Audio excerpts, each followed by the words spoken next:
again. This is Kevin on the Spyder, riding around the Council Bluffs area in Council Bluffs, Iowa. And I want to show you another one of my little mods that I did to the Spyder, my 2020 Spyder limited edition. And this is a very simple one. It's just a purchase from Amazon or some other place you can get it. I'll put a link down below of where I bought mine, and you can get it. This one's a tire pressure gauge indicator, which for some reason Can-Am didn't decide to put it into the system, which I think is a mistake. They should put it in, because all cars have it these days and it's not a very expensive thing to do. This is very cheap.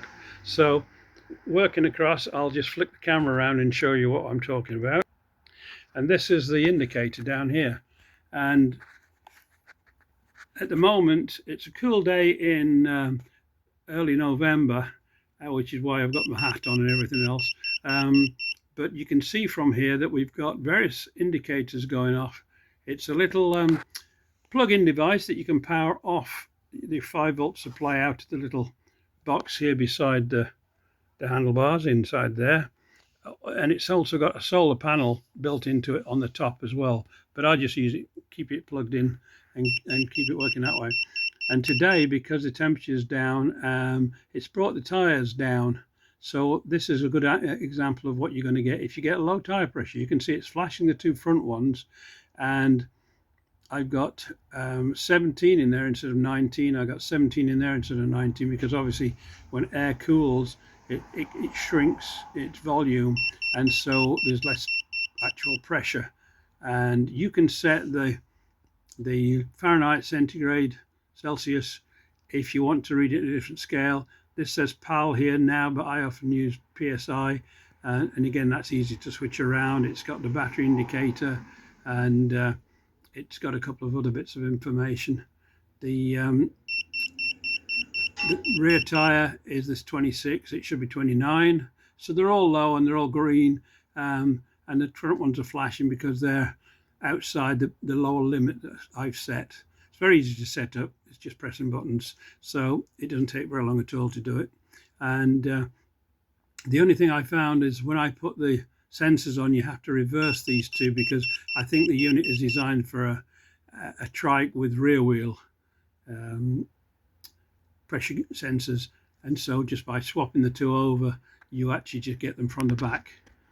From one side to the other, still read correctly. So the left side is actually using the right hand sensor, but it's on the left hand side wheel, and vice versa over on the other side. And of course the rear wheel is on the rear wheel. Now all you have to do is Velcro it on, or preferably I use some double-sided sticky tape here, and I did actually pack it out, as you might well see here, so that it leans inwards a little bit. And you might also see the double-sided sticky tape there, and on the top here there's the solar panel, which is supposedly enough to keep it charged, but I keep my Spyder in my carport and with the cover on normally, so that doesn't get much of daylight except when I'm riding. So this is where the power is put into it. So that's there. It's simple to mount. I found a convenient location there. I can sit back here, as you can probably see when I'm sitting back. It's there. It's close enough for me to read, but more importantly, even if I'm not reading, you can probably hear that irritating little beep that keeps on going off. Just waiting for it. Of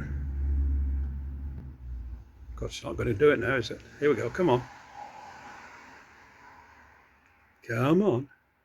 There we are. So it's going to keep doing that, and it's not really loud enough to hear above road noise, but the flashing lights will probably catch your eye, and I always check it anyway. And what I'll find here very likely is, as soon as I start the trike up and even just ride it out the carport, these tires will warm up and adjust, and they'll get back to 19s and 29. Obviously, if they go down and they go down unevenly, then you need to put your gauge on. I carry a pressure gauge, electronic pressure pump in the back, and I just give it a touch of air if needed. But quite often, I will probably have to pump it up in the winter time, because this may become the regular low pressure because the air is getting cooler. It's not that warm now. It's probably, as it says there, in about the 50s.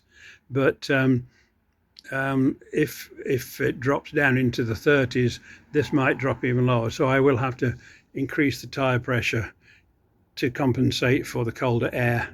And but that's just using the electronic pump, and then you can just pump up whichever tire.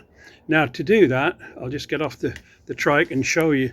And again, you might notice that's indicating, and I haven't got the key in. So both the brake pedal and the tire pressure gauge will operate all the time. Usually if the cover's not on this, it goes quiet after a while, probably because the power is off far enough that it maybe times out. Now to actually get the sensors on here, you've got this one here which says number 3 on it, which normally they show it as being on the other side of the trike, but this just, you take your cap off, you screw this little, I'm trying to get it in focus here, there's a little hex nut on the back here. In fact, there you go, it's quite loose, so you can tighten that up. But if it's tight, it will lock against this and stop it falling off. But if you do it too tight, you have to use a horrible little wrench, tiny little thing about, oh, maybe that long, and try and hook it behind there and release that to make it loose. So I've tended not to even bother with that too much. You can just keep turning it until it locks, and then just give it a little finger pressure to hold it like that, and that's usually enough to keep it on if you're worried. But don't over tighten it, it's difficult to get it off.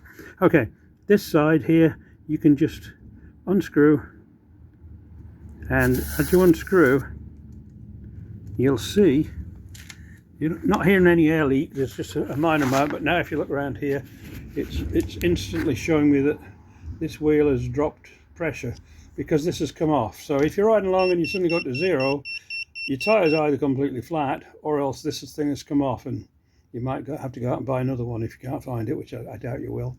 But there's a tiny little battery inside these, and there's a little slots on here, and it actually unscrews, separates, that you can put a battery in here. But the battery lasts a long time. But if it goes down, either your battery's low, and it'll show you that on this probably. But anyway, this is what happens as soon as you put the thing back on again, as I'm doing now. Let me just take it back off, so you've got it there, and as soon as you put it back on, just line it up, screw it up like you would normally a valve cap, a little hiss of air, do it up tight, finger tighten that nut on the back just to keep it there, but just finger tight, and then when it's on, as soon as you get it back up here, you can see it's back on. Now they're a bit fiddly to get to, especially the one on the rear wheel, but you know, the amount of effort required to do it is it's not really that much. You've got to get down on your hands and knees a bit to find this one, and what I generally have to do is just rotate the wheel, you know, unlock, can't even see it down here, but unlock the yeah, just trying to spot it there. It's certainly not under these. No. So you have to unlock it and then roll the whole trike back a bit until you can see the actual valve inflation thing. But it's in there, and if you need to move it easily, and as long as you're not on a big slope or something, you can actually turn on the ignition, press the button to release the brake, and if you're in neutral, you can actually push it back yourself, or forward, whichever way you want to go. But do put a block of wood or something in front of the wheels, you know, about a foot away. That's 12 inches or 30 centimeters or 300 millimeters, depending which part of the world you're in. And if you put something just in front and behind, just in case you've got more of a slope than you think, because you don't want it rolling off down the driveway or something. But if you do that, you can just push the Can-Am Spyder is heavy, big, but it rolls quite easily if it's on a flat surface. So you can do that, and then obviously just put the brake back on, and then you can come back and check and see if you found the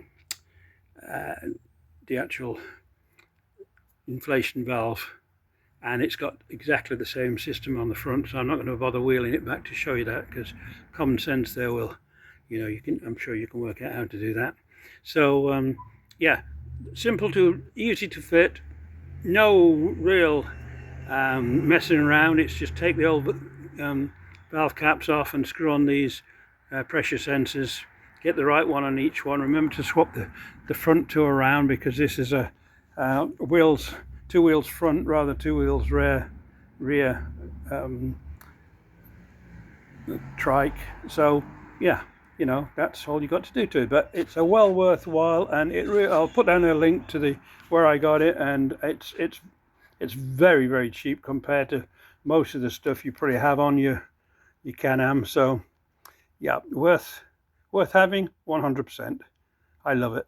Yeah, I keep my eye on it while I'm riding. I check it when I get off, I check it when I get on, and it just keeps you alert to things. And you could say you're not going to have to get down on your hands and knees all the time to check your tire pressures daily or whenever you ride, but of course that's up to you. Anyway, I hope that's helpful. If you like it, please like, subscribe if you haven't already, and if you've got any comments, good ones preferred, bad ones, I appreciate those too. If you be polite and give me good advice. If you want something changed or more information or whatever, I'll be happy to read them and respond. So do help me improve the channel. I've got lots more ideas and things to show you, so please come back, and I hope you enjoy this. Thank you very much. Enjoy your ride.